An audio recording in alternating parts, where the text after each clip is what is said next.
मणिपुर में वजीर आला के सिक्योरिटी फोर्स के काफिले पर दहशतगर्दाना हमला हुआ है। इसमें कई पुलिस वाले जख्मी हो गए हैं। वजीर आला एन बीरेन सिंह आज जिरीबाम जाने वाले थे और इसलिए एडवांस यहां सिक्योरिटी टीम जा रही थी। पहले हमले के पीछे कुकी समाज के लोगों का हाथ होने का शक जाहिर किया जा रहा है। वाज़ेह रही कि 1 साल से ज्यादा वक्त गुजर चुका है और मणिपुर में हालात पूरे तरीके से पुरअमन नजर नहीं आ रहे हैं। छिटपुट तशद्दुद की खबरें लगातार सामने आ रही हैं और अब यहाँ सीएम के काफिले को टारगेट किया गया है, टेररिस्ट अटैक किया गया है। हालांकि इस अटैक के पीछे शक जाहिर किया जा रहा है कि कुकी समाज के लोगों के जरिए इस अटैक को अंजाम दिया गया है।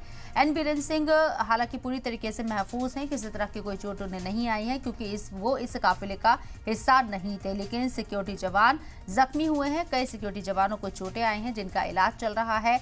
मणिपुर में हालात मामूल पर लाने के लिए जहां सेंट्रल गवर्नमेंट से लेकर स्टेट गवर्नमेंट लगातार वादे कर रही है, दावे कर रही है कि वो बहुत जल्द यहाँ पर अमन तरीके से सरकार भी चलाएंगे और माहौल भी यहाँ लोगों के हक में होगा, लेकिन ऐसा कुछ होता हुआ फिलहाल नजर नहीं आ रहा है। और वक्तन फवक्तन अटैक्स की खबरें सामने आती रहती है, लेकिन इस बार टारगेट किया गया है मणिपुर के सीएम एन बीरेन सिंह को।